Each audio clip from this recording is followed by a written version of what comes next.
Ya estamos en todas las voces, bienvenidos a todos. No fue bueno, ya están los invitados, el panel como siempre. Hoy un saludo en todo caso, si me permiten, muy especial a Alejandra Labraga, que nos está siguiendo desde su casa con una afección típica de estas temporadas. No fue bueno el comienzo de En realidad, el comienzo de los noticieros, en gran medida o en un alto porcentaje, siempre son con noticias un poco complicadas. Pero en particular hoy, institucionalmente, como sociedad, nos vimos conmovidos por la amenaza contra el fiscal Gustavo Zubia. Ha estado acá varias veces. Y lo que le manifestó a Telenoche fue que en primer momento sintió miedo. Es más, su familia está muy afectada por esta situación. Y él dice que de aquí en más hará vida normal.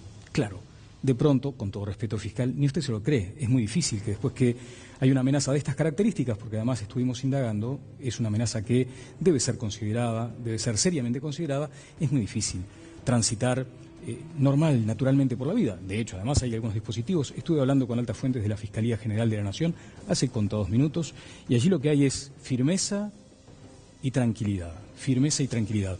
Vamos a estar en contacto con la señora fiscal Dora Domenech, que es la presidenta de la Asociación de Fiscales del Uruguay. No sé si me está escuchando. Domenech, buenas noches, ¿cómo le va? Estoy con la fiscal Dora Domenech.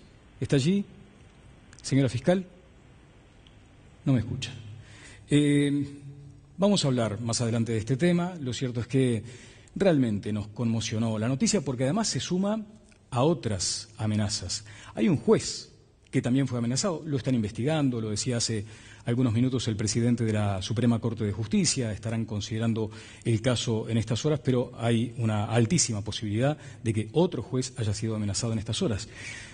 Y eso sí nos inquieta como sociedad. Esto no tiene que ver, además, me imagino, con temas partidarios. No debería empezarse con ese tironeo político partidario, pero acá hay una realidad, y es que hay jueces y fiscales amenazados, y habrá que investigar. El tema del trabajo estará una vez más hoy en todas las voces, pero además abarcado desde distintas ópticas, por aquello de todas las voces precisamente, porque trataremos de llevarles a ustedes algunas claves importantes para entender un asunto que creo en algún momento o en alguna medida nos afecta a todos. Tenemos un amigo, un familiar que está buscando trabajo, uno que tiene un trabajo precario de pronto, aquel que no se siente conforme por la forma de contratación, eso de las unipersonales. Y también tenemos a quien se cansó de buscar trabajo. ¿Cómo incide eso en las cifras? Lo vamos a ver más adelante. Ahora sí está la fiscal Dora Domenech con nosotros. Buenas noches, Dora, ¿cómo le va? Sí, buenas noches. ¿Cómo le va, Daniel? Bien, no nos va bien. ¿Para qué negarlo? Lo decía al comienzo de todas las voces. Esto como sociedad nos impacta y en alguna forma nos interpela, Dora. Exactamente, estamos verdaderamente impactados. Esta tarde recibí la confirmación de parte del propio doctor Gustavo Zubia de que ha sido amenazado de muerte. El doctor Zubia fue a darme personalmente la noticia, la mala noticia, dado a que es el vicepresidente de la asociación que yo presido. O sea que es otro fiscal más que está en esa situación, que demuestra la gran violencia que hay en la sociedad. Es totalmente inusual que esto se produzca con la frecuencia que se está produciendo. Amenazas, Dora, siempre hubo. De pronto hasta en los juzgados algún improperio. Pero con esta periodicidad, ¿ustedes recuerdan algún periodo? No, sinceramente no, por eso le digo, no es nada usual, no es nada común que se dé con esta frecuencia. ¿Y qué claves hay en este? Alarmante. Discúlpeme.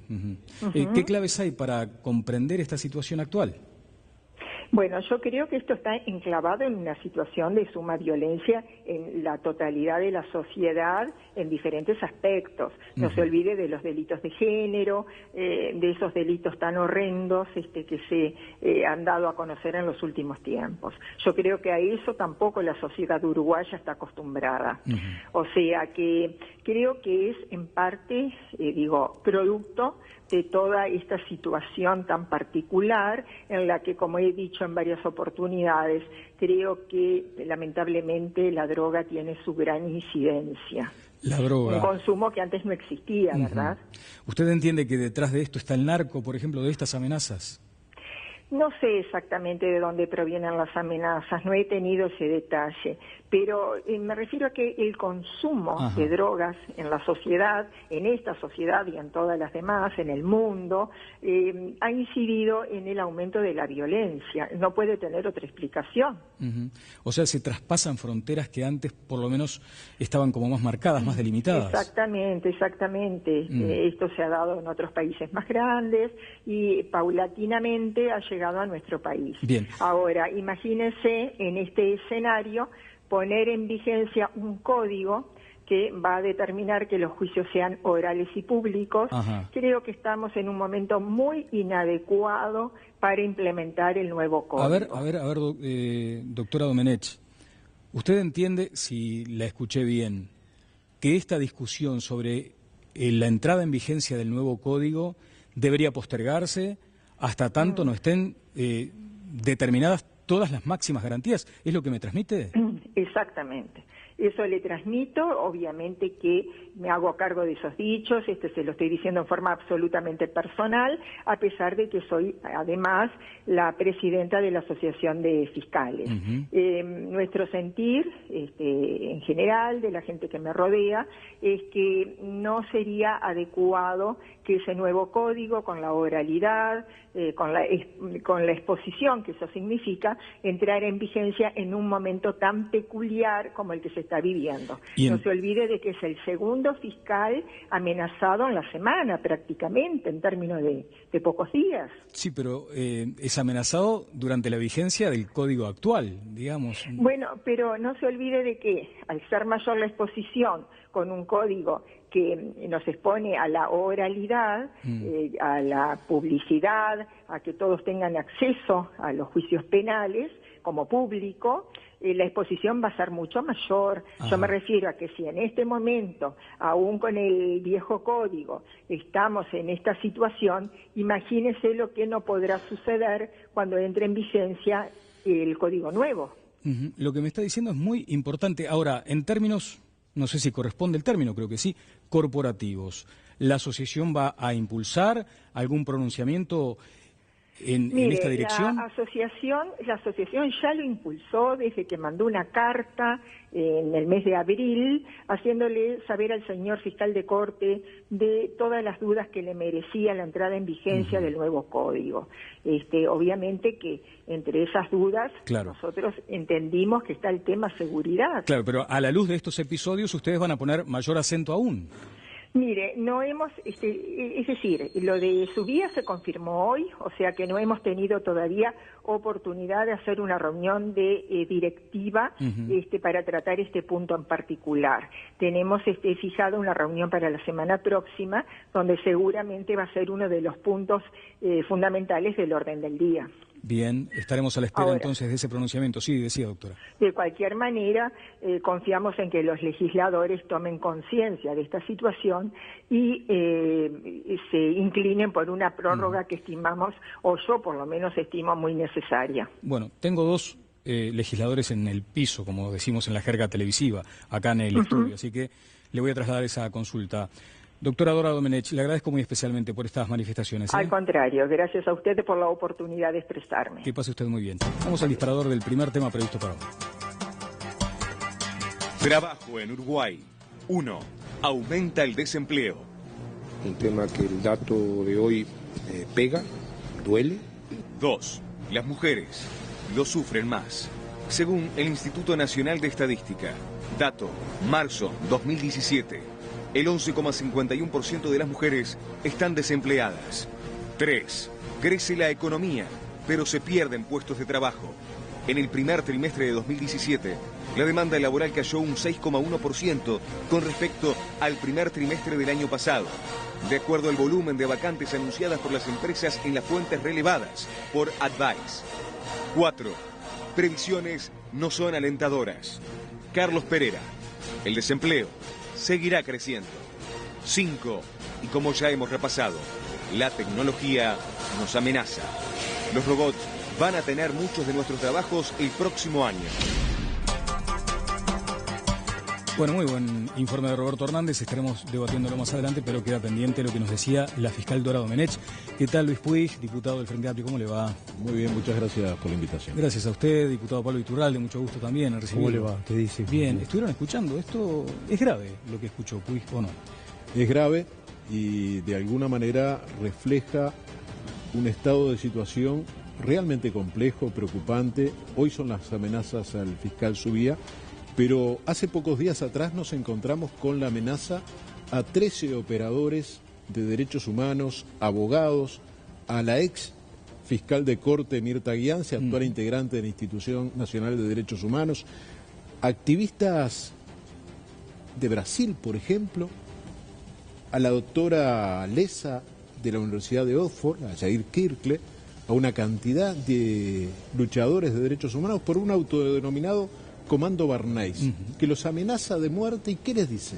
Si la justicia sigue procesando a militares acusados de violaciones a los derechos humanos y hay algún suicidio, vamos a proceder a asesinar a 3 integrantes de la lista. Del comando que nada se sabe, hasta ahora por lo menos. Y yo creo que se ha avanzado muy poco en las investigaciones y Amnistía Internacional en el día de hoy emitió un comunicado exigiendo que se avance en las investigaciones.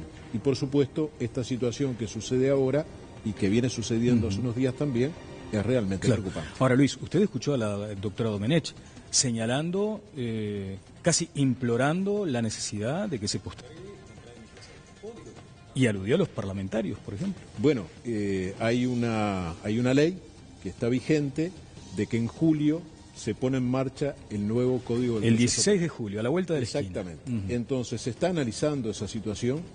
No cabe duda que el nuevo Código del Proceso Penal es un avance muy importante para el país. Sin duda habrá que analizar el planteamiento que se hace, que se ha analizado por otros actores, pero de alguna manera hay que verlo en su contexto. La necesidad de avanzar en un proceso que dé mayores garantías. Bien.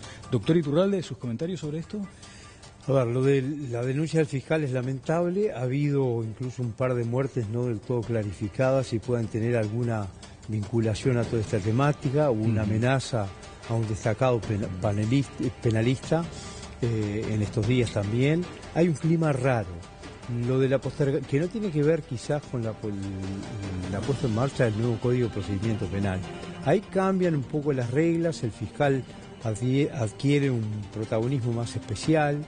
Quizás ya venía de antes el tema de la solicitud de postergarlo tanto por parte del fiscal de corte como por parte de la Asociación de Fiscales. O sea que no es nuevo, esto yo no involucro un tema con otro, ¿no? Una muerte de un testigo también, Daniel. Sí, sí, no importante, ¿no? sí, también. Haces bien en recordarlo. Estoy recibiendo información. Estoy recibiendo información de una altísima calificada fuente de la Fiscalía. Dice que el mensaje, la señal, en este momento debe ser de tranquilidad y sobre todo de no entreverar las cosas, más o menos un poco en la dirección que usted iba, Iturralde. Las amenazas además se dieron durante la vigencia de un poco lo que le decía la fiscal Domenech, tranquilidad y sobre todo firmeza, dice, tranquilidad y firmeza, sin temores, esto desde la Fiscalía. Buenas noches, Boca, ¿cómo te va? ¿Qué tal? Buenas noches, Daniel. Qué mal comienzo, ¿no? En Telenoche tuvimos esto, ¿cómo lo valoras tú? Yo creo que primero no sé si hacemos bien a mezclarlos tanto, ¿no? A ver, el que piense que si detenemos el nuevo código, detenemos la violencia en la sociedad, creo que comete un error enorme. Y el enfoque del nuevo código tiene que ver con conceptos distintos. O sea, uno puede decir, bueno, vamos a dar menos garantías en la justicia, como claramente tienen el esquema actual, donde el juez hace la investigación conjunto con el fiscal y después tienen que las partes presentarse de manera diferente, o la cuestión de la oralidad. En todo caso, generemos mayores garantías para el Poder Judicial, que tienen que ver con la seguridad del Poder Judicial. Sí, y además, Oscar, si me permitís brevemente la interrupción, aquí quedó claro en el programa anterior que eso de la oralidad no implica tampoco una cuestión presencial de riesgo. Y que además no innova muchos casos de careo hay hoy. Fueron muy precisos. El propio Subía dijo en su momento. Nos cambiaron el programa, Connie. No, a mí me parece que estas señales que no son pequeñas son para preocuparse. Y creo que la sociedad tiene que reaccionar serena, pero firmemente. Es decir, las autoridades responsables de la seguridad en el país tienen que salir, yo creo que el ministro tiene que salir, tiene que poner todos los recursos que estén a su disposición, incluyendo las modernas tecnologías que se han incorporado en los últimos tiempos, para agotar los recursos, los procedimientos que lleven a un esclarecimiento de todos estos episodios recientes, los que citaba Puig y los que hemos tenido además como invitado en ocasiones anteriores al doctor Subía, así que estuvimos charlando con él y sabemos que por supuesto es un hombre que se expresa con total franqueza y que no tiene pelos en la lengua. Claro, bueno, desde la jerarquía también nos dicen, ¿no? Estoy hablando de la Fiscalía, la tranquilidad de que inmediatamente se tomaron todas las medidas necesarias, un poco lo que tú señalabas, para que los fiscales sigan cumpliendo su función con normalidad. Allí hay como un discurso también garantista. Roberto, un comentario final sobre esto. Sí, hablamos hace unos minutos con el fiscal Subía, hizo un pacto con su esposa, por eso hoy no está hablando hoy en todas las voces, ni tampoco en Telenoche, de no hablar, porque obviamente su familia es la que está más preocupada y eso es lo que más se está cuidando. También hay información reservada con la policía, pero la amenaza es muy creíble. Y respecto a lo que señalábamos, en un mes y medio fueron amenazados 2 fiscales, 2 jueces, hubo procesados por eso. Y obviamente, como decíamos, lo más preocupante también, fue muerta una víctima que por ir a un juzgado y testificar justamente contra un homicida, la mataron. Bien, vamos a ingresar al tema que estaba previsto para este programa. Creo que lo decía contigo, Oscar, hace algunos días. ¿Cómo puede entenderse una aparente contradicción? Cuando vamos a la complejidad luego del detalle, del dato, del indicador, ahí nos damos cuenta que puede explicarse este crecimiento en la actividad y una cifra ciertamente desalentadora en materia de empleo. Sí, claro, yo creo que es un dato que empieza primero, cerebro, que empieza a preocupar niveles de desempleo que están por debajo de lo que es el promedio, por ejemplo, en la década del 90, ni hablar si comparamos también nivel de actividad. Pero creo que no hay duda que el tema del trabajo tiene que ser el tema principal. En pocas semanas va a estar en discusión una rendición de cuentas que creo que tiene que privilegiar el tema de la inversión pública. El problema es que a veces se asocia, en el paquete de empleo se dice, bueno, empleo, rigidez laboral, ¿no? O sea, se coloca casi que como resultado de que los problemas de empleo son igual a limitar derechos laborales. Y eso en la última década demuestra que no es cierto. O sea, Uruguay pudo desarrollar crecimiento de la economía, construyendo a la vez, simultáneamente con el crecimiento de la economía, un cambio muy importante en los derechos laborales, no solamente en la convocatoria de negociación colectiva, libertades sindicales, ampliación de licencias especiales, reconocimiento normativo internacional en materia de salud laboral. Entonces, no es cierto, menos en Uruguay, donde además tenemos una dependencia muy fuerte del mercado interno, que la salida para generar puestos de trabajo pase por limitar o recortar derechos laborales, que es donde tenemos un enfoque que en general ha partido aguas en el país en los últimos 30 años, ¿no? ¿Iturralde? A ver, yo creo que ha habido un mal manejo de la economía. Si bien el Uruguay ha venido creciendo en la economía en los últimos años, nosotros hoy tenemos un desempleo que anda más o menos a la misma altura de lo que estaba en el 2007, cuando comenzamos a salir de la crisis, con un agregado. Hay 70.000 funcionarios públicos más, nombrados casi 100.000, pero con los retiros 70.000 funcionarios más. Pero además, lo que está pasando es que el déficit fiscal requiere recaudar más y el trabajo es muy caro. Hay OCDE, que el gobierno ha hecho una apuesta muy fuerte a instalarse en OCDE, nos da unos indicadores de cuánto cuesta el trabajo con relación al Producto Bruto Interno per cápita en el mundo. Y el primer lugar del mundo lo lleva Argentina con el 52, el segundo Uruguay con el 51. Pero después vamos a países como Suiza, que tiene el 13, Estados Unidos el 14, Suecia, que es bastante completo todo lo que le da el Estado, anda en el 30 y pico. Pero ¿por qué pasa eso? Pasa porque hay que pagar las cuentas de las fiestas, de los déficits fiscales, y hay que mirar no solamente el tema de los que ganan más, que está muy bien que el que gana más pague más. Hay que mirar el caso de la señora que viene desde Toledo a trabajar todos los días, se come 1 hora y media en el ómnibus, de venida, 1 hora y media de vuelta, pero además se le va casi la mitad de su salario en eso. Bien, porque a sus aportes hay que agregarle lo que paga de IVA, y no estoy incluyendo lo de las empresas públicas. Vamos a recordar que tarifas, ¿no? El actual diputado Iturralde en su momento fue director de trabajo, ¿en qué años? Yo fui inspector general de trabajo del 90 al 92, y después desde el 92 hasta el 95 director nacional de trabajo, el cargo que tiene el amigo de Juan Castillo.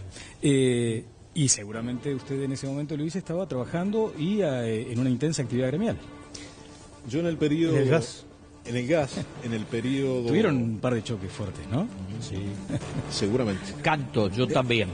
En el periodo 1996-2005, nosotros fuimos despedidos con la privatización de Gas de France, justamente por defender una empresa de los uruguayos, enfrentar la privatización, enfrentar eso que se nos ofrecía como algo nuevo, moderno, que era la llave de la felicidad para los uruguayos, que era la privatización, y que desencadenó en una profunda estafa al Estado, en pérdida de puestos de trabajo, en condiciones de inseguridad en el suministro de gas a la población y en el despido de toda la dirección sindical, comisión directiva, plenario de delegados, por defender una empresa intervenida por el Estado, y por tanto los dirigentes sindicales hacíamos changa en la construcción.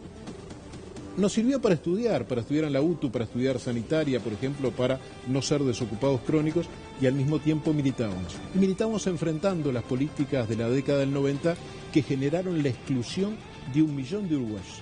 Sobraban 1 millón de uruguayos con esas políticas y bueno, de alguna manera creo que por suerte Uruguay logró detener la ley de empresas públicas, la ley de privatización. Está pidiendo cancha Iturralde, pero quiero ir con Conrado. Con la mirada, ¿no? Realmente yo dije que yo levantaba la mano porque creo que a los 15 o 20 días de estar en la oficina, uno de los primeros con los que tuve que enfrentarme era con el amigo Luis Puig. El proceso de transformación, no voy a hacer historia, el Uruguay sabe, el Uruguay tuvo compañía que producía gas a partir de carbón de coque por una compañía inglesa que estuvo instalado hasta fines de la década del 60. En cierto momento decidió que se iba del país y el Estado uruguayo se lo expropió, se la compró y hizo una compañía pública en donde entró a trabajar durante la dictadura el señor Luis Puig. O sea, cuando vuelve la democracia, el señor Luis Puig era un empleado de esa compañía que tenía un estatus insólito, porque no era del Estado, no era una empresa pública, digamos, con el estatuto de los entes autónomos y servicios descentralizados, pero operaba como tal. Lo que hizo el gobierno fue llamar primero a consultoría para estudiar la situación del gas y luego un llamado internacional. Y ganó una compañía estatal francesa, Gas de France, que fueron los primeros dueños. Después cambió de dueño, terminó siendo la compañía estatal del Brasil, Petrobras. O sea, vean ustedes todas las cosas. Y mientras tanto, se extendió la red, se cambió los combustibles, se dejó el carbón de coque y se incorporó la nafta liviana que producían CAP, que después se descontinuó eso, y pasamos a tener, luego de la construcción del gasoducto Cruz del Sur, a tener suministro de gas. Nada tiene que ver, no hay un renglón de la ley de empresas públicas que tenga que ver con la transformación de la compañía de gas, ni un renglón. Había artículos de otra naturaleza, ese no estaba. Pero igual en el discurso lo van a escuchar muchas veces. Pues, por una alusión, quiero ir con Pablo, también con Andrade. Se ve que el señor Conrado Hughes se ha dedicado a estudiar parte de la historia. Primera precisión. Yo entré en la compañía del gas por la bolsa de trabajo, que era la forma en la cual los trabajadores del gas que habían sido reprimidos, sus sindicatos se organizaban. Y en la bolsa de trabajo entrábamos después de largas filas de gente de diferentes barrios de Montevideo, la mayoría de Barrio Sur, que entrábamos por 2 o 3 días a rasquetear buques en el dique Magua, que era de la compañía del gas, o en los purificadores, y después de varios pedidos íbamos entrando. Por tanto, una primera precisión. La segunda, tiene razón el señor Hughes. No se privatizó la compañía del gas por la ley de empresas públicas, porque al principio se planteó que era por el artículo 1. Se privatizó por un decreto ley de la dictadura que modificó la ley que expropió la compañía del gas y que decía que nunca más podía volver a ser privatizada. Y para privatizarla, la dictadura, el Consejo de Estado, elaboró una norma diciendo que se podía enajenar. Y en eso se basó el gobierno que integró el señor Hughes para privatizar la compañía del gas. Un decreto ley de la dictadura. Y no es cierto que se haya hecho recambio de cañería con Gaseba.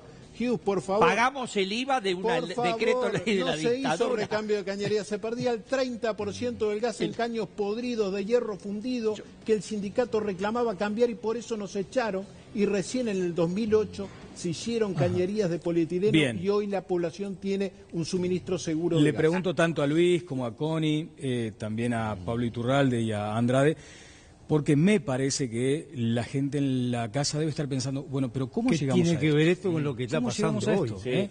¿Por qué estamos hablando de un asunto de tanta sensibilidad como el empleo o su contracara más triste, que es el desempleo, y estamos hablando de aquello que sucedió? Y cada uno seguramente tendrá sus argumentos, pero si les parece nos vamos a concentrar en el tema que nos convoca. Sí, yo Oscar, lo traigo en todos los programas porque cada legislador, no es un problema con Pablo, cada legislador que viene de la oposición coloca el mismo planteo, ¿no?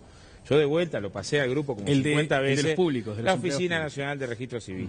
¿Cómo se desagregan esos 66.366 empleados públicos de más que hay? Calculo que Pablo lo sabe. Bueno, sí, claro. Un 18% son en las intendencias, ¿no? Sí, sí. De ese 18%... ¿Cuándo queda del Estado central? Sigo. Un 54% es en la NEP. Un 54% es en la NEP. Sigo, en la UDELAR, un 5%.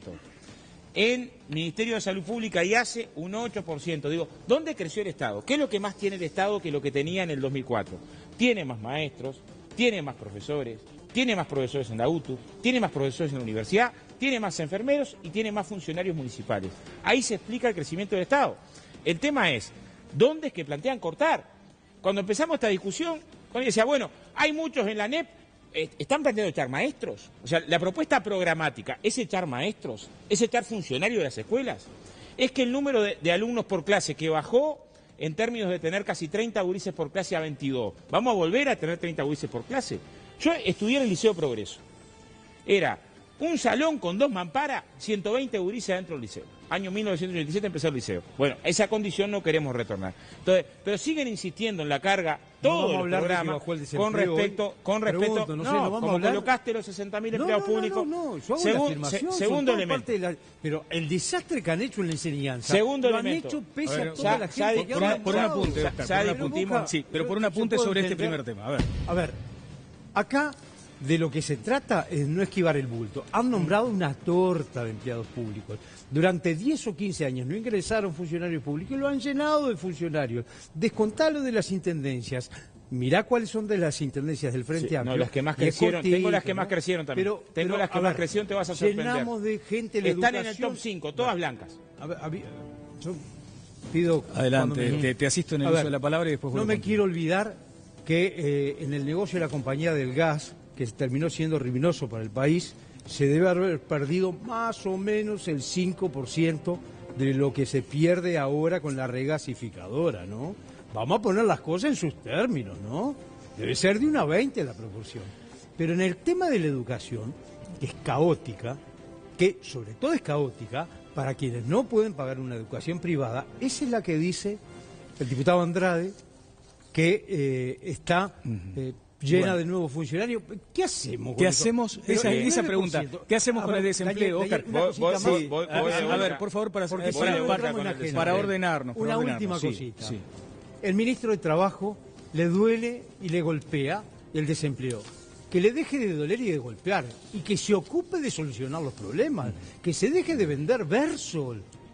Que Oscar, no tire fruta. El tema que te quedó pendiente, luego voy con Luis Puig, por favor. Sí, yo creo que hay que atender el tema del desempleo. No hay duda que hay que atender el tema del desempleo. Lo que no hay que atender el tema del desempleo con la receta que tuvimos en los 90, que fracasaron. En el programa pasado tuvimos esta discusión. No mientan más eso.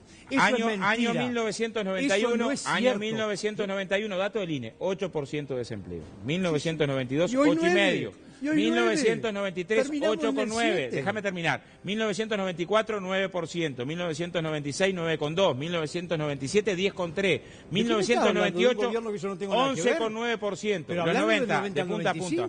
1900, pero no eras director de trabajo en ese gobierno, ya no tenés nada que ver. 95, no me digas 1999, 11,4. No está Lo que jugando digo es, limpio. Boca, claramente, Boca, en los 90 aumentó el desempleo. Con respeto, Boca. En segundo Boca, lugar. no mientas más. En segundo lugar. Estás mintiendo, en Boca. segundo lugar. Tenés que tranquilizarte, estoy colocando datos del INE. No me pongas números Decime del 96 y 97 que no tengo nada que ver. Pongo los datos de los 90. No mientas. En los 90, no mientas. no formaron parte del segundo gobierno. No formaron parte. Miren, no mezcles trabajadores registrados. No mezcles una cosa con la otra que no es cierto. ¿En qué año eras inspector de trabajo? Tú estás muy acostumbrado a llevarte a todo el mundo. ¿En qué año eras inspector del trabajo? ¿En qué año eras inspector de trabajo? 90-95. Te paso en el 7%. Te puedo pasar datos de tu inspección de trabajo. Salario real. ¿Me dejás pasarte datos? ¿Es verdad que aumentó el salario real? ¿Me dejás pasarte datos de tu inspección de trabajo? ¿Es verdad que aumentó el salario real o no? Bueno, por favor. ¿Aumentó el salario real o no? Porque una vez más no nos estamos escuchando. No nos estamos escuchando. Quiero, por favor, que cites ese último dato del periodo en el que Iturralde fue director de trabajo. Te voy a pasar para que él lo tenga en la mano. Y él lo responde, para pero que con corrección. ¿Saben por qué? Si no, la gente en la calle no entiende nada. A ver, bueno, un segundo, Pablo. No interrumpamos en este tramo. Sí, en los últimos 30 segundos. Anuario estadístico del INE. A ver. En los últimos 27 años, los 2 años con mayor siniestralidad desde el punto de vista de la discapacidad de trabajadores en la historia del Uruguay son 1991 con 1.200. No es desempleo. 1992 con 1.219. A otro tema. Ya que está el trabajo, ¿no? Lo que estoy diciendo es, ¿tiene el mérito Iturralde de haber estado al frente de la gestión de la inspección del trabajo en el momento de mayor siniestralidad laboral de la historia? Va a responder Iturralde ahora. Eso también es mentira. No me invitaron para eso, pero te desafío a tener un debate donde quieras sobre ese tema. Acá. Acá donde sea. Acá donde sea. Te acabo de pasar el dato para que lo vistes. Pero, a ver, te estoy diciendo que sí. Pero eso no es cierto. ¿No se hacía cargo de la mitad de los 90? A ver, Oscar, por favor. Se creó la Comisión Nacional de Seguridad en el Trabajo, se trabajó con el PIT-CNT, se trabajó con el Banco Seguros del Estado, con el Banco de Previsión Social, con el Ministerio de Salud Pública, con la Intendencia Municipal de Montevideo, que participaba el Ministro de Salud Pública actual en ese tema, y podés consultarlo, y se mejoraron notoriamente, se reglamentaron los convenios 155 y 161, se creó la ley de técnicos prevencionistas, y hoy en este gobierno no hay estadísticas de accidentes de trabajo y además las maquillan. Pero no estábamos hablando de esto que tú me estás dando acá. No modifiquemos las cosas de las que estamos discutiendo. Si queremos venir a discutir de accidentes de trabajo, cuando quieras, Daniel, yo estoy dispuesto a venir para discutir de ese tema. Yo quería contar que Enrique Iglesias, a quien pueden consultar, nos contó en una reunión con algunos jóvenes que participamos del gobierno que los organismos internacionales habían acuñado una expresión que decía ajuste al uruguayo, que quería decir ajuste sin desempleo, mejorando el empleo y mejorando el salario real, cosas que la ortodoxia economía generalmente dice que no es posible y que está pasando ahora algo similar. Entonces, precisamente por eso creo que vale la pena mirar con atención y venir a mirar los números del 90 al 95. Sí. Pero ¿qué hacemos con esto? ¿Cuál es la sensación que tiene el señor? No hablan del desempleo. Es lo que yo estaba pensando. Hablan del desempleo. Estaban pensando en eso. La gente en la casa está con el gobierno del Frente Amplio, viene acá a defender pero la gente en la casa está necesitando que hablemos del desempleo. Gracias, Pablo. Esa es la realidad. Un apunte de Luis Puig, ya tenemos que ir cerrando, Luis, por favor. En cuanto al tema siniestralidad, si se va a dar ese debate, yo me quiero anotar. Porque en realidad los cambios culturales que están habiendo a partir de la aprobación de la ley de responsabilidad penal del empleador, esa que nos decían que iban a ir patrones presos y lo aprueban, no fue un solo patrón preso, pero disminuyeron enormemente la cantidad de accidentes y la cantidad de accidentes mortales. O sea, como apunte Daniel, si se va a dar ese debate, porque se dijeron muchas cosas y terminó votando solo el Frente Amplio esa ley, me anoto para ese debate. Sí. En cuanto al tema del desempleo, yo creo que hay que analizar en primer lugar, yo comparto plenamente lo que dice el ministro de Trabajo, claro que duele, porque hablar de 8,5 de desempleo, hablar de una cifra mínima de desempleo, 9, implica que para quien la está sufriendo es un drama de carne y hueso. Claro. La desocupación, yo que la sufrice, es un drama de carne y hueso que golpea y golpea muy duro. Por eso entiendo perfectamente lo que dice el ministro de Trabajo. El tema es cómo encarar el desarrollo de políticas que generen mayor empleo que generen mejores condiciones de trabajo, y en ese marco me parece que hay ejemplos a lo largo de 12 años de cómo se puede crecer incorporando. Porque cuando se habla de aumento de la economía, en el año del 89 al 94, el PBI aumentó 6 veces más que los salarios. Aumentó el PBI un 23% y los salarios apenas un 4%. Quiere decir que los sectores empresariales se quedaron con una parte muy importante de la riqueza generada en el país. Por tanto, y refiriéndome a lo que se planteaba a los funcionarios públicos, a no olvidarse que hay tareas en el ámbito público que la realizan trabajadores tercerizados en condiciones de precarización. A lo largo de los años ha bajado, pero sigue habiendo hoy, porque nosotros en realidad no es que decimos que a partir del 2005 cambió todo, no. Hay cosas que hay que cambiar y la precarización en el trabajo a nivel público y privado también es un flagelo que hoy está en torno al 25% y hay que cambiar. Por eso cuando se habla de los funcionarios públicos y demás, el Estado tiene tareas que no las desarrollan funcionarios públicos, sino que las desarrollan trabajadores que tienen mínimas condiciones para hacerlo. Bien, muchas gracias Luis. Pablo, Agustín, ¿en qué anda Agustín, el hijo de Pablo Iturralde, un querido amigo? Haciendo un doctorado, ¿no? En economía en la London School. Bueno, un abrazo Agustín, gracias Pablo. Tengo algún a dato ti, para Luis. que mire la cámara. Sí, porque estoy mirando que en el periodo que estuve en el Ministerio de Trabajo bajó de 34 a 29 los accidentes, de 34.000 a 29.000 los accidentes de trabajo. Digo porque, como tú dijiste, acá está. No, si son mentiras los datos que me das, defendido. Acá me si querés lo decimos todos. El año con mayor siniestralidad nosotros laboral tenemos de la que, historia, con 28 muertos, ¿sabes qué, Oscar? Vamos a dejar este tema. Historia, la cantidad de claro. Después, ¿sabes qué? ¿Cuál es la sensación que queda? Sí. A ver qué dice la cámara. Perfecto, permíteme, Pablo. Léelo. ¿Sabes cuál es la sensación que queda después? Es que sobrevolamos un asunto que es muy delicado, como el desempleo, porque nos concentramos demasiado en esta discrepancia histórica. Entonces, los convoco, tanto a Pablo como a Oscar, estoy seguro, además, que van a estar de acuerdo, en que hablemos de las condiciones laborales en alguna oportunidad.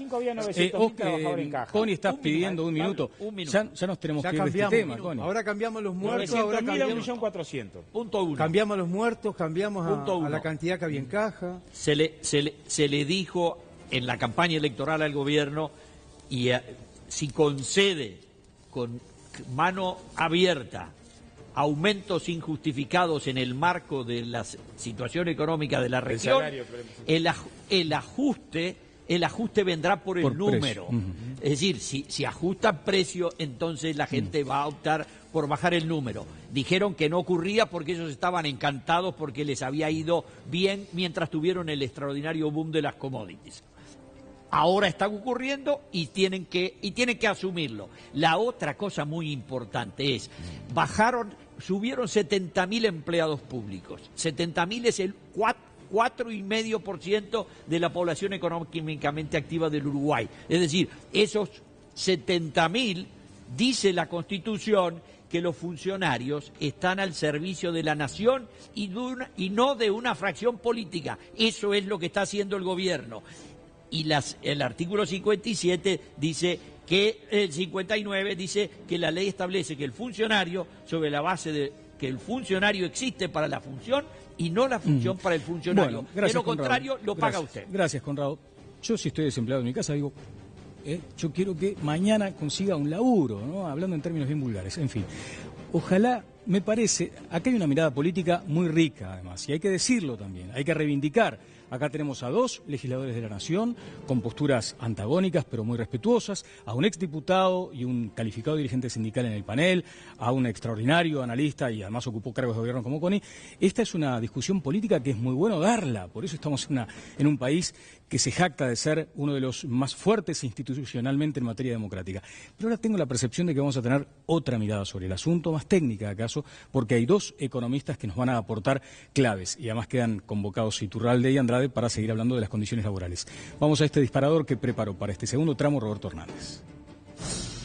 En promedio, 1 de cada 4 jóvenes menores de 25 años que busca empleo en Uruguay no lo consigue. La disminución del empleo no afecta por igual. Desde el último trimestre de 2014, la ocupación media en años móviles en los mayores de 25 años cayó un 2%, mientras que la de los menores de esa edad lo hizo en un 13%.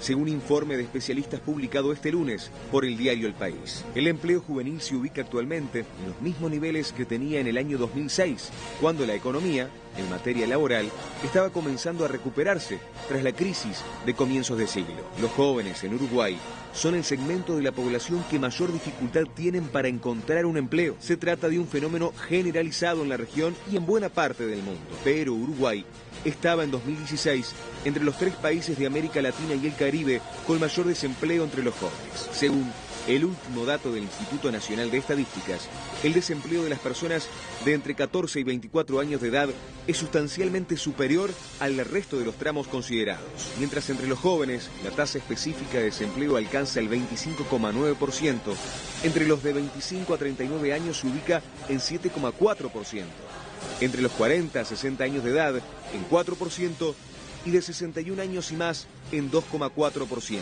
El acceso al mercado de trabajo es más complicado en Uruguay si además de ser joven, se es mujer, como lo muestra la gráfica. En ese grupo poblacional, la tasa de desempleo supera el 30%, según el informe Coyuntura Laboral en América Latina y el Caribe, realizado por la Comisión Económica de Naciones Unidas para la Región, CEPAL, y la Organización Internacional de Trabajo, la OIT.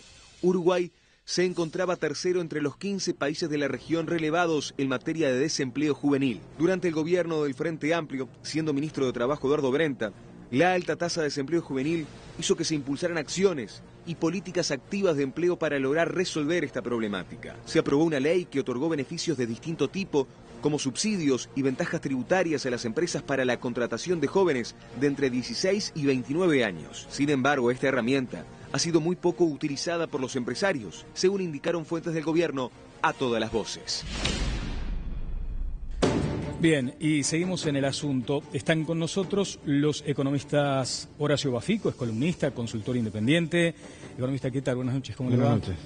Y la economista Alejandra Pico, del Instituto Cuesta Duarte. ¿Qué tal, economista, cómo anda? Lo maravilloso de la academia es que forman a personas que luego asumen tendencias bastante contrastantes, por decirlo menos. Imagínense, por ejemplo, Conrado Hughes y Danilo Astori. Son dos contadores. No, sí, pero yo soy licenciado en administración y él es economista. No, Astori reivindica siempre que es contador. Sí, pero eso es un problema de planes. Él es tan antiguo que es del plan que se llamaban contadores a los economistas. Bueno, tenés razón en eso, lo ha dicho también Astori. Pero claro, la academia genera como vertientes, eso es muy interesante. Pero ustedes también son seres políticos, viven en Uruguay. ¿Cómo asistieron a este debate que se acaba de dar? Donde hay como un anclaje en aquello que sucedió para tratar de explicar situaciones que nos están pasando ahora, economista. Bueno, lo primero que me gustaría hacer como técnica es una puntualización porque se habla mucho del desempleo en el 9% hoy por hoy y vale aclarar que ese es un dato mensual, es un dato puntual, muy elevado, sin duda preocupante. Pero volátil, dice usted. No, pero es necesario, los datos mensuales tienen un margen de error importante, entonces en general a los técnicos nos gusta referirlos por lo menos a datos trimestrales donde, bueno, Pero el ministro Murro abrió el ojo. No, es verdad, no significa que no sea preocupante, pero para las comparaciones también es importante. El último dato anual que nosotros tenemos está en el 7,8%, el dato del primer trimestre está en el 8,5%, digo porque a veces en la comparación también con otros periodos se comparan datos mensuales con datos anuales y eso distorsiona un poco. Hecha esa precisión. Hecha esa precisión, creo que la referencia muchas veces a los 90 es porque se suele decir que bueno, que probablemente este aumento del desempleo pueda ser causa del incremento de los salarios. Entonces se hace referencia a un periodo donde los salarios no aumentaban o aumentaban muy poco y sin embargo el desempleo también crecía en ese periodo. Entonces creo que un poco la contrastación viene porque en la historia reciente nos estaría mostrando que en Uruguay, en momentos en que la economía también crecía, el salario no crecía, no había una regulación salarial como la que existe hoy, había una gran dispersión además de salarios, ese promedio de crecimiento bajo del salario real se componía de muchos sectores que perdían salario, en particular los más vulnerables. Bueno, eso contrasta con una situación actual donde el crecimiento del salario es más fuerte, en particular de los salarios más bajos, y bueno, y ahora vemos este repunte del desempleo que a mi juicio no se explicaría por ese incremento del salario, pero bueno, supongo que ya veremos algunas claves para eso, Bafico. Tengo una visión totalmente distinta.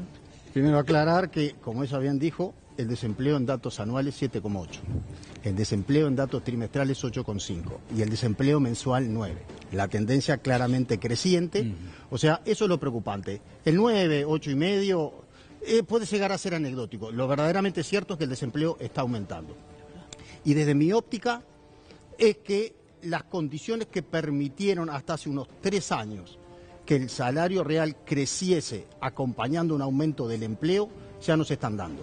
Y la prueba está que si uno mira la evolución, el salario real siguió creciendo, sigue creciendo la tendencia sin parar, pero el empleo se empezó a frenar y sobre todo la cantidad total de trabajo. Porque no solo hay menos puestos de trabajo, sino que a su vez hay menos horas trabajando. Entonces si uno mira la cantidad total de trabajo, está cayendo desde los últimos 3 años.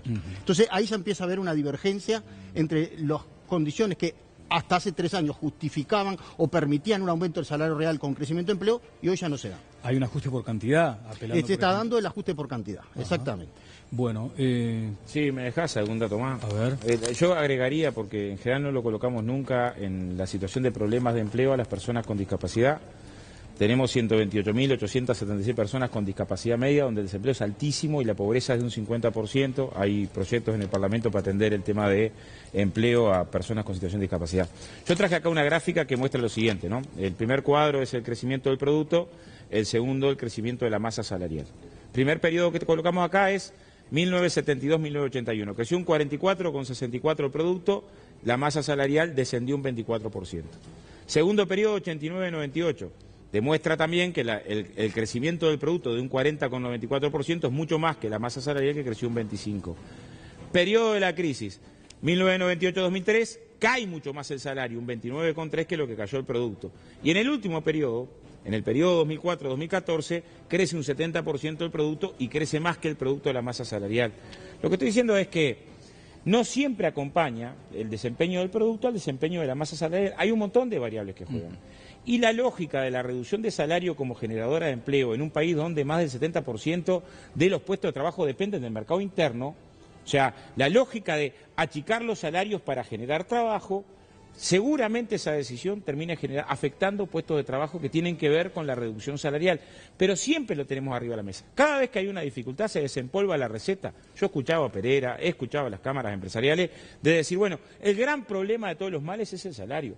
Ahora, en Uruguay sigue habiendo, lo dijimos cuando discutimos el trabajo acá, más de 500.000 trabajadores que cobran hasta 15.000 pesos, ¿no? Conrado, y después quiero ir con Roberto con algunos apuntes. No, yo creo que este debate ya, digamos, se está reiterando y nuestros espectadores seguramente algunos de los argumentos los escuchan por 8ª vez.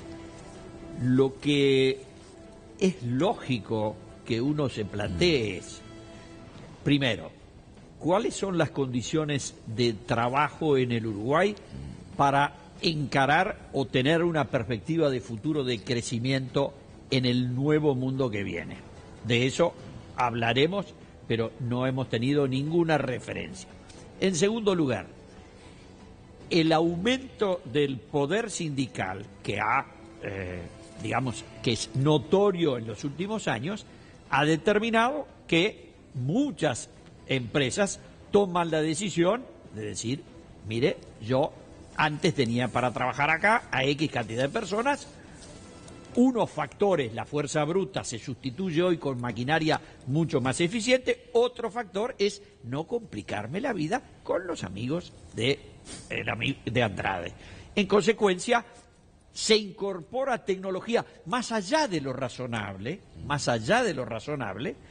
porque el sistema está completamente bloqueado. Entonces, si seguimos en esta línea y no facilitamos además la mejora de las condiciones de educación que permitan que la gente ocupe trabajos más dignos y mejor calificados, pero además no llevamos por la vía, digamos, de las pretensiones sindicales, no llevamos el salario de los menos calificados a un estatus de poder conseguir el trabajo y no decir, aquí no podés entrar porque o no adherís al sindicato o no estás dispuesto a esto o al otro más allá, vamos por mal camino. Dame datos, Roberto, y quiero volver con los invitados. Daniel, quiero apuntar a algo y preguntarle a los especialistas justamente por este informe que presentamos hace un rato, decir que a través de hashtag Opino en Televisión hay muchísima gente que y todos está coinciden desempleado, en esto, ¿no? o está buscando trabajo o no está conforme con el trabajo que tiene. Pero hoy hablamos de este 9%, de 8,5% de acuerdo a los especialistas. Bueno, el 25,9% de los jóvenes menores de 25 años está sin trabajo. Y si hablamos de las mujeres, supera el 30%. Allí es un foco verdaderamente importante, algo que no hemos podido avanzar en los últimos años, quizás en la última década, y si bien es un fenómeno que no solamente ocupa nuestro país, es regional, estamos ubicados bastante por encima a nivel de la región.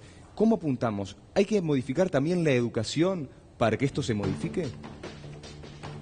Sí, el tema de las mujeres y de los jóvenes, y cuando se es mujer y joven los problemas de empleo como que se duplican, siempre las brechas han desfavorecido históricamente en Uruguay a las mujeres y a los jóvenes.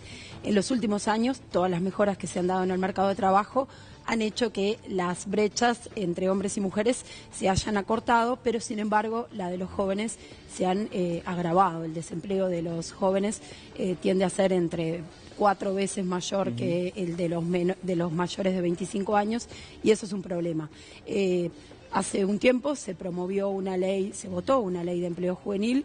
Creo que ese puede ser un camino. Es muy pronto para ver si hay resultados al respecto, y obviamente cuando el desempleo tiende a aumentar, esas brechas también tienden a empeorar, y hoy por hoy son las mujeres y los jóvenes dos de los grupos más desfavorecidos. Yo creo que se apunta obviamente con políticas de empleo. Algunas de ellas son las políticas de calificación de los que están buscando trabajo y desean insertarse en el mercado de trabajo, y también políticas de incentivos hacia la inversión y hacia las empresas para tratar de localizar esos grupos que son un poco más vulnerables al momento de buscar trabajo. Bien, acá se instalaban algunos ejes temáticos, Bafico, por ejemplo, la presión sindical, también lo que se señalaba respecto a la educación. ¿Por cuáles de estas vertientes usted diría?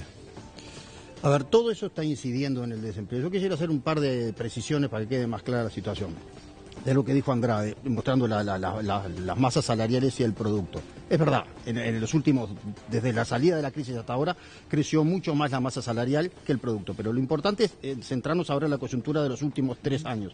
Y buena parte de lo que justificó aquel crecimiento ahora no se está dando. Porque para que entendamos, en última instancia, el salario, ¿cómo crece el salario? El salario crece con de lo que se llama la variación de la productividad marginal. ¿Qué es? Cuánto más produce el trabajador y cuánto vale lo que produce el trabajador. Y si pensamos en el Uruguay de los últimos años, la producción prácticamente no subió. Y lo que produce Uruguay ha caído en el mercado internacional. Entonces, esas son las razones fundamentales que explican que cuando el salario sigue creciendo hay que ajustar por cantidad. Ajá, ese es punto uno. Eso es lo que gráficamente a veces se establece en trazos gruesos como la productividad también. Tiene que ver con la productividad. Obviamente, tiene que ver con la productividad física. Los trabajadores, por el cambio tecnológico, como hay menos trabajadores relativos y cada vez más máquinas, cada trabajador por unidad está produciendo más. Pero lo que produce cada vez vale menos. Por lo tanto, no se justifica que pueda pagarse más salario. ¿No está de acuerdo con eso, economista Pico? En realidad, en el último año, la masa salarial sobre el producto descendió. Porque el producto creció lo mismo que el salario y hubo un ajuste por cantidad. Ahora, en realidad, el salario creció en el último año, no producto de las negociaciones, porque las negociaciones acordaban ajustes nominales.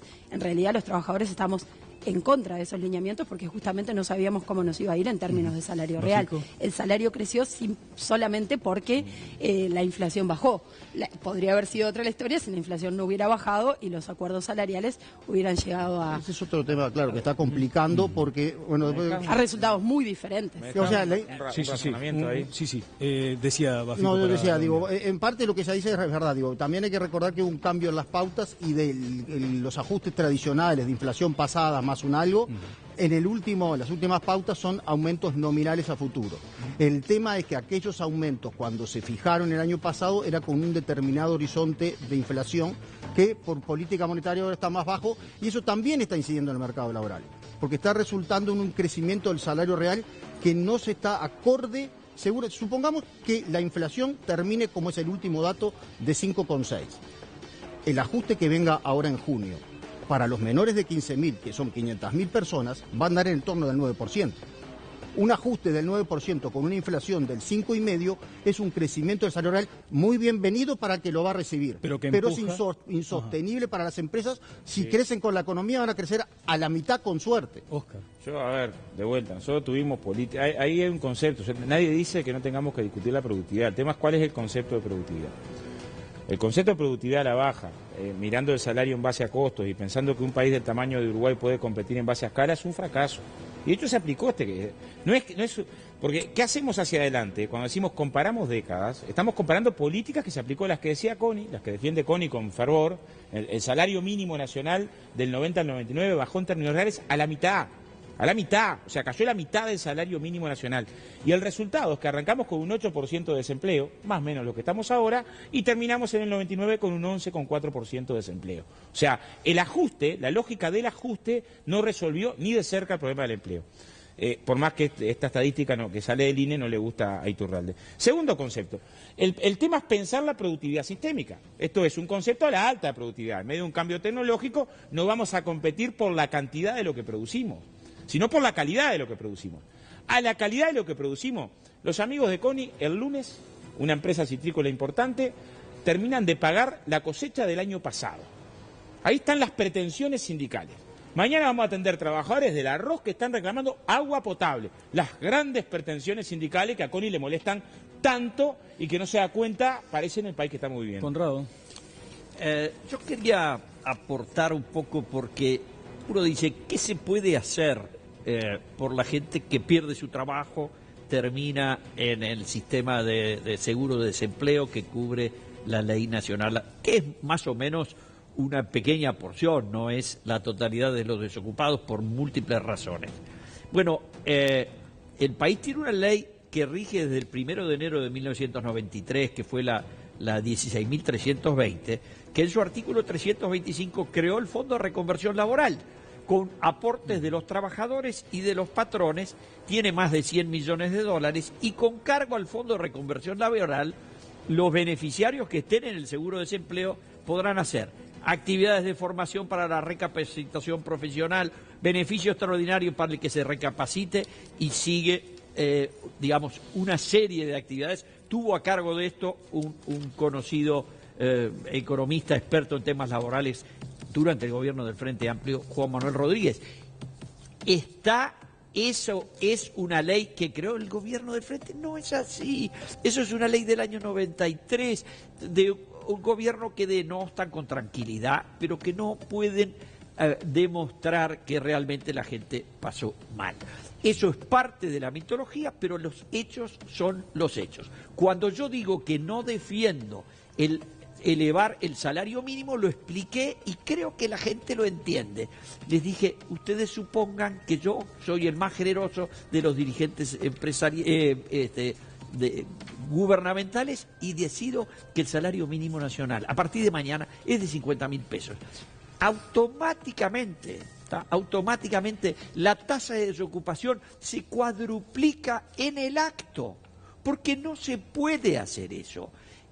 Los salarios más bajos amparan a la gente menos calificada que acepta trabajar por poca. ¿Sabes qué, Conrado? Te voy a pedir a ti, a Andrade, a Bafico y a la economista Pico que me describan cuál es yo sé que es muy complejo lo que les voy a plantear, pero de pronto logramos, porque ya además estamos cerrando este tema, por lo menos alguna frase. Sí. ¿Qué esperás que suceda en el corto plazo? ¿Va a haber más desempleo? Porque seguimos hablando y la gente está preocupada. Sí. ¿O acaso va a haber más ocupación? Brevísimo, Connie. Me temo que va a haber más desempleo. Si me dejás, claramente tiene que haber un empuje a la obra pública, que es la que más genera, mediante la vivienda, por ejemplo. Ustedes lo han planteado. Es la que más genera empleo en relación a cada puesto de trabajo. Sí. se localiza y fácilmente. Y cuando lo decís en la interna de tu se gobierno, localiza, sí, no, pero a ver, hay una movilización el 21 que tiene que ver con un paro que exige que haya más inversión pública, ¿no? Ajá, eso es lo que plantean claramente ustedes al gobierno. ¿Economista Pico? Yo antes quisiera hacer una aclaración. En general, una cosa que capaz que parece muy técnica para la población, y es que el mercado de trabajo muchas veces actúa rezagadamente, con retardo a lo que sucede con la actividad.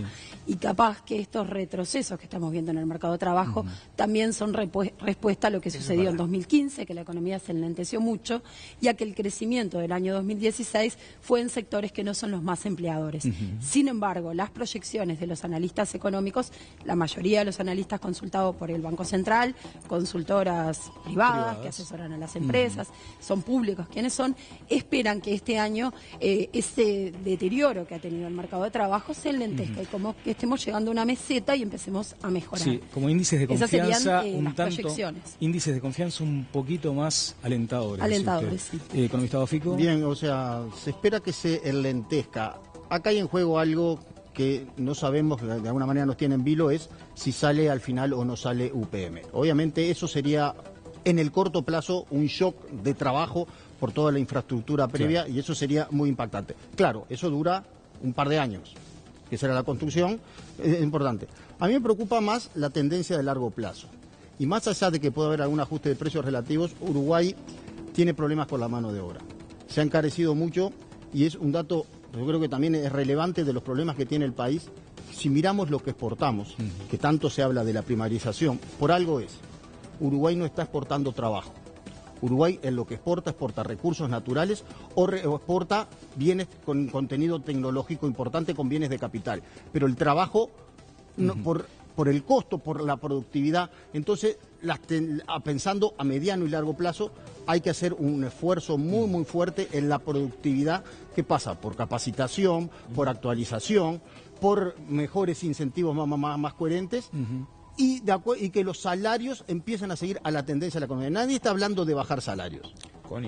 Bueno, yo lo que yo digo es para que se entienda... El salario mínimo, digo yo. El salario mínimo es una referencia, y el salario mínimo ha tenido cambios con respecto al pasado cuando era muy alto, porque tenía otros indexadores que es complicado arreglarlo ahora. Tiene una frase que dice corte a lo duro. Bueno. Por eso digo, pero entonces hay que mejorar la productividad a través de la formación y adecuación, y obviamente conseguir más mercados. Bien, y me quedó, vamos a volver sobre este asunto porque queda planteado el asunto de la flexibilidad laboral o de las rigideces, tanto de los sindicatos como de los empresarios, que a veces derivan en situaciones de alto conflicto. Economista Pico, brevísimo. No, sí, brevísimo. Solamente quería decir que yo creo que los países que han logrado saltar y pasar a exportar bienes intensivos en valor agregado y en trabajo no lo han hecho bajando los costos de la mano de obra, sino que las políticas deberían ser otras.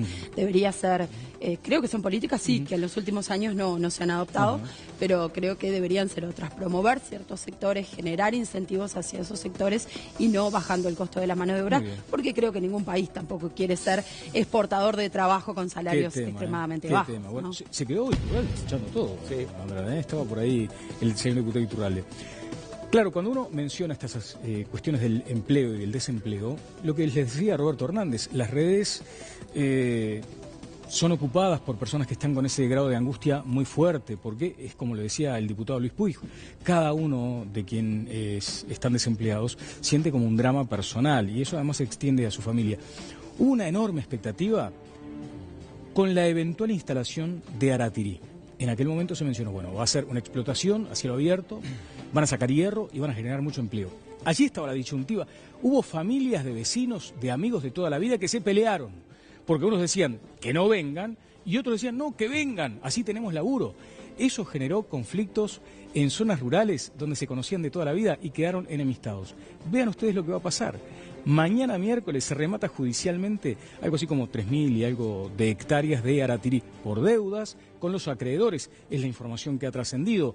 Y resulta que los vecinos ahora dicen, ¿y qué pasará con nosotros? Nos han enviado a todas las voces un video que quiero compartir. Y es esa angustia también de los vecinos que vieron ese desastre. Recién enviado, a ver. Ante el remate de campos de Aratirí, que se llevará a cabo en el día de mañana por deudas impagas, llamamos a la reflexión a la opinión pública para señalar las responsabilidades de los actores públicos y promotores privados que sobre la base de un yacimiento económicamente inviable construyeron un castillo de naipes que incluyó la regasificadora y el puerto de aguas profundas. Reclamamos esta reflexión ante el silencio olvidadizo de quienes, desde la administración, eran voceros de la empresa y entusiastas defensores del proyecto. Fue muy duro para quienes se atrevieron a cuestionar a Aratirí y sus derivados, ya que desde el gobierno se desató una ofensiva mediática y legal. El mismo presidente de la República denostaba públicamente una y otra vez a los vecinos y ambientalistas y repartía en el Consejo de Ministros instructivos con las bondades de este proyecto minero. ¿Qué tiene para decir ahora? Fotos de esos años muestran al presidente asiduamente reunido con Pramod y Puntigliano. Nunca quiso recibir a los vecinos de la zona. Se aprobaron modificaciones al Código de Minería y la Ley de Minería de Gran Porte, a medida para Aratirí. Desde el diario oficial INPO, un spot televisivo pregonaba para ingenuos las bondades de la Ley de Minería de Gran Porte y repartían las fabulosas y eventuales ganancias que le dejarían al país. Paralelamente, durante 6 años, los proyectos productivos de la zona estuvieron en suspenso. También queremos señalar la tensión social generada por las falsas expectativas alentadas desde el gobierno y desde la empresa, que dañó seriamente la convivencia. ¿Quién se hará responsable de todos estos hechos? Mesa de productores y vecinos de la Ruta 7. Bueno, aquí estaba este planteo y obviamente son partes de las voces que queremos tener acá. Aquello de todas las voces, bueno, acá hay algunas voces que se hacen escuchar, estaremos a la espera de las voces del gobierno para que expliquen también esta situación, más allá de que también se ha insinuado en ese sentido alguna explicación. Pero duele, porque son gente que estaba con cierta expectativa, como les decía, había gente que se había peleado entre amigos y entre familias y ahora está planteado este resultado bastante penoso. Está con nosotros y es muy grato recibirla a Susana Mangana, analista internacional, ya conocida por ustedes. Susana, ¿qué tal? Buenas noches. Buenas noches, Daniel.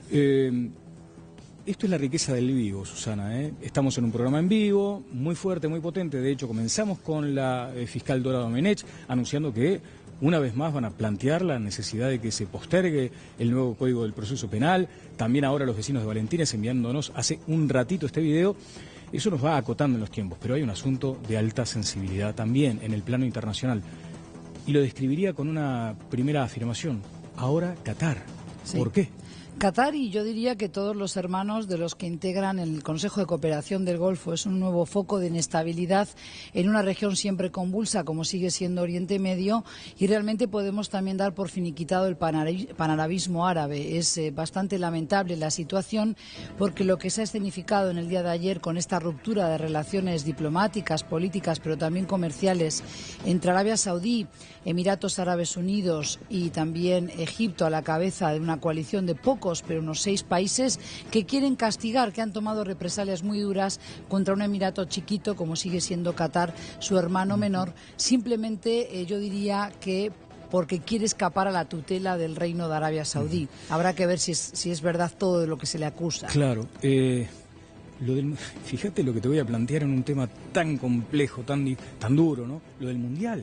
Sí. Hasta eso ahora está en duda. Sí, me lo preguntan mucho por estas horas. A ver, faltan unos cuantos años. Y no es todavía banalizar el asunto. No hay que banalizar. Hay que entender que para ese Mundial se estaban haciendo los preparativos del caso. Hay que hacer construcción de hoteles, de estadios, y todo eso tiene que viajar por camiones que hoy no pueden pasar por la única frontera terrestre que tiene Qatar con Arabia Saudí. Hubo avanzadas, por eso me parece que no es banalizar el tema. Hubo avanzadas que ya no pudieron ingresar en este contexto regional tan comprometido, donde hay actores complicados.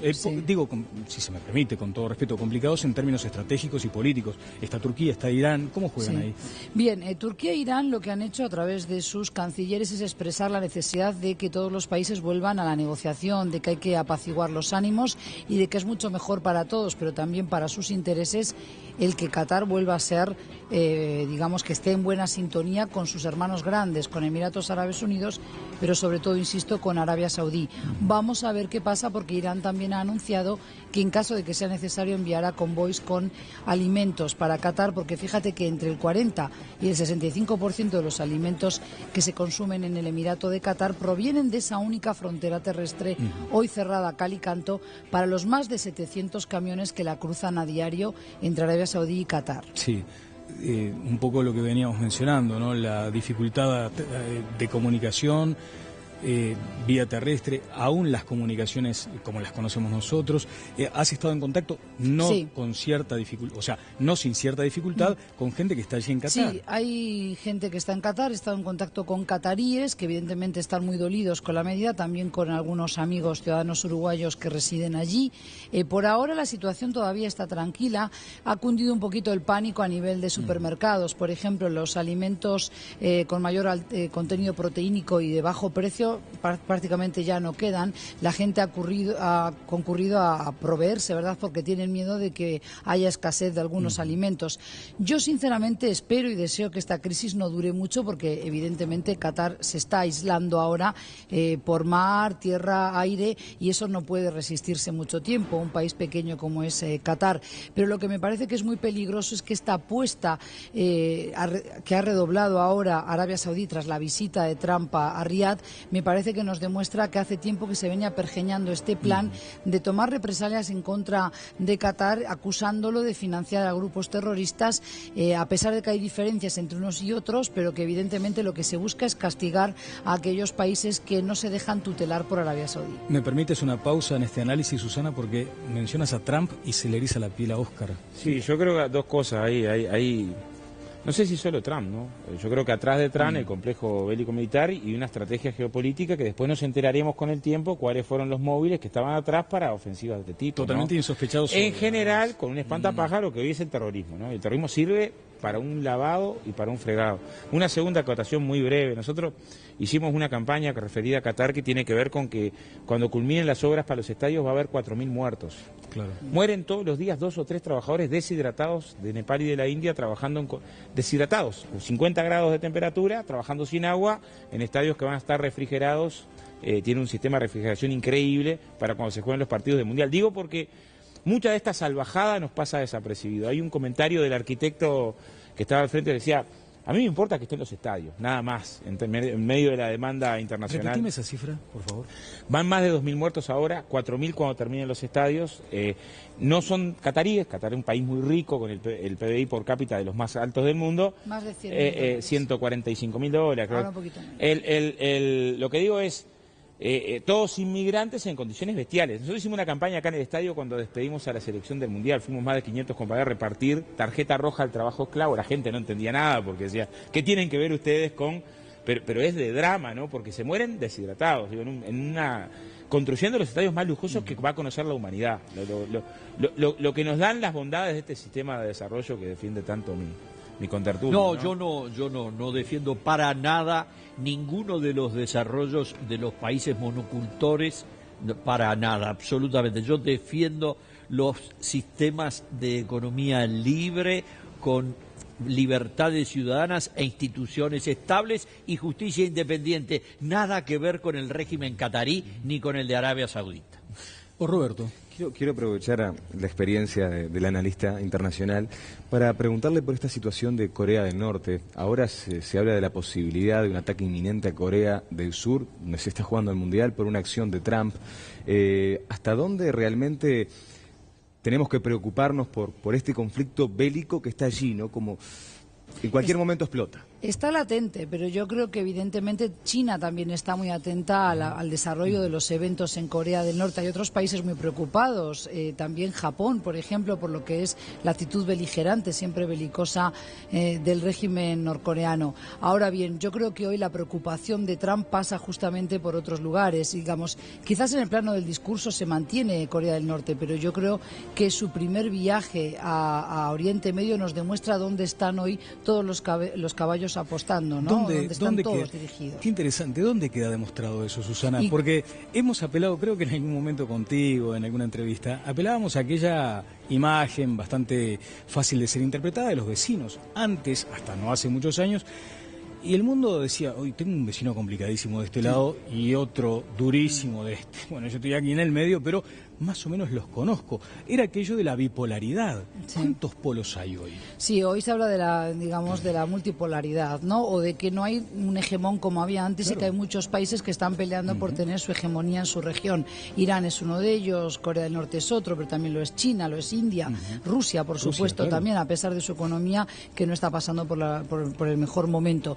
Pero yo creo que la visita de Trump es bien simbólica, porque él quiere combatir al terrorismo. Una vez más, tenemos que ligar los hechos de lo que ha ocurrido en Qatar, que es una crisis que aquí no se percibe como muy importante, pero yo creo que lo es, porque al foco de guerra que tenemos abierto en Yemen, que es una salvajada lo que allí está ocurriendo, o sea, estamos hablando de más de 10.000 muertos en una guerra que arrancó en marzo del 2015, pero esta vez las bombas allí las tiran una coalición de países capitaneada por el Reino de Arabia Saudí, con la connivencia o el silencio de la Unión Europea, de Estados Unidos. Tenemos el foco también de una guerra que ahora se llama de baja intensidad en Siria, tenemos también Sudán del Sur.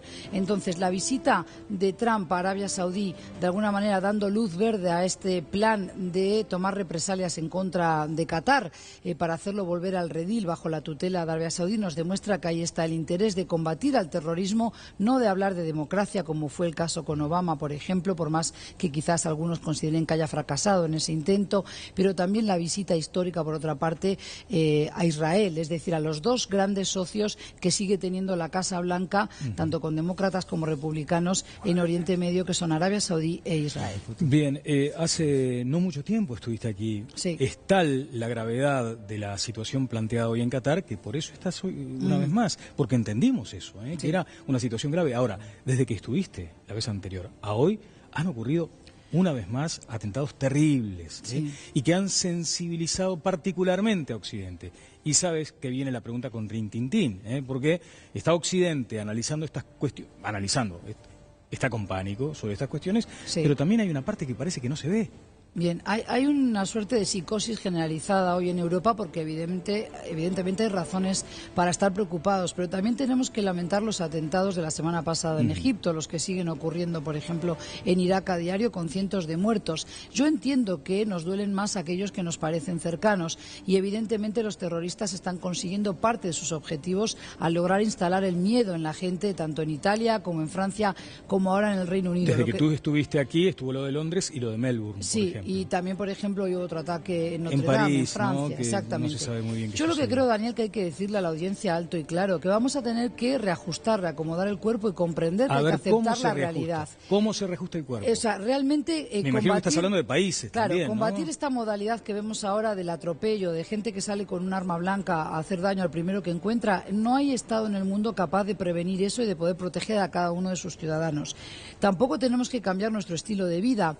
Yo lo que creo que realmente vamos a tener que aceptar que este peligro va a seguir latente ahí, pero que hay que hacer muchas más cosas, mucho más enérgicas para evitar situaciones que después redundan en este tipo ¿Dónde está de agravios. la necesidad de esa para energía? empezar, la injerencia abusiva en otros países donde no corresponde que haya tropas ni de Estados Unidos, tampoco de España, que no se vendan armas, por ejemplo. Aquí hay una guerra en curso en Yemen donde unos están jugando con las alianzas y las lealtades porque lo que quieren es conseguir liderazgo político en la región. Irán por un lado, Arabia Saudí por el otro.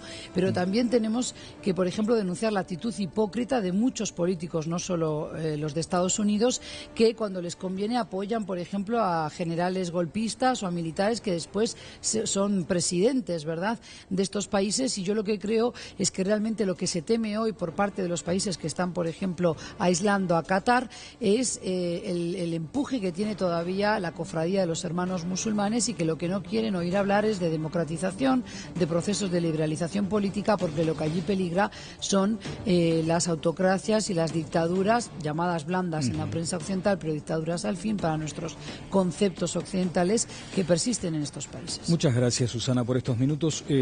Ojalá que te tengamos con frecuencia acá, ya en todo caso en un papel más de docente, y no cada vez razones, por otras razones, sino cada vez que tengamos una situación de estas tan terribles.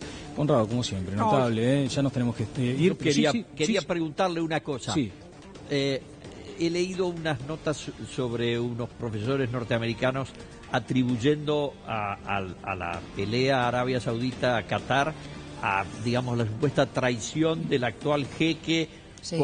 Que era digamos, su papá era un prosaudita y a raíz de los yacimientos de gas decidió tomar una vía independiente, organizó Al Jazeera, se puso en la FIFA para organizar el Mundial y los tiene. Ahora, no hay tema religioso, son todos suníes. ¿Me lo respondés de luego de la pausa? Pero bueno. Vamos a una pausa brevísima, 2-3 minutos y ya estamos acá nuevamente.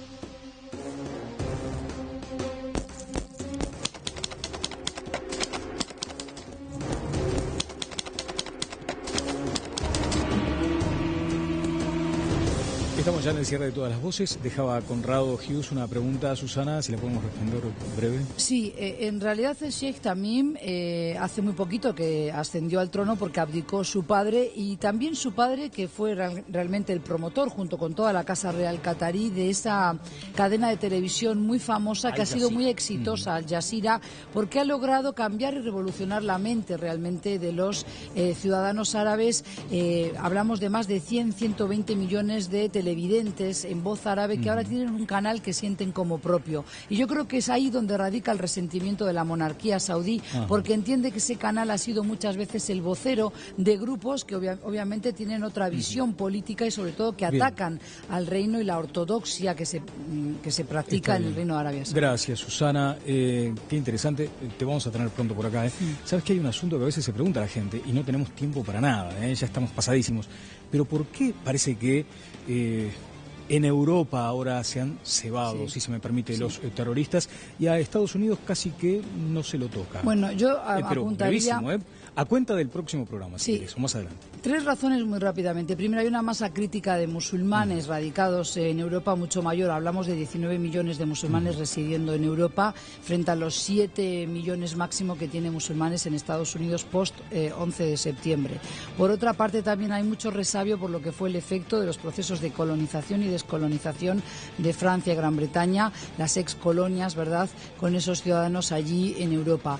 Y tercero, me parece que esto también desvela de alguna manera las falencias en los procesos de integración de estos migrantes libios, marroquíes, etcétera, en Europa, que yo creo que no ocurre con los musulmanes en Estados Unidos, que parece que están mucho mejor insertos en la sociedad estadounidense. Interesantes claves. Gracias, Susana. Gracias también al panel. Nos estamos reencontrando el próximo jueves 20 y 30 con todas las voces por Montecarlo Televisión. Que descanse.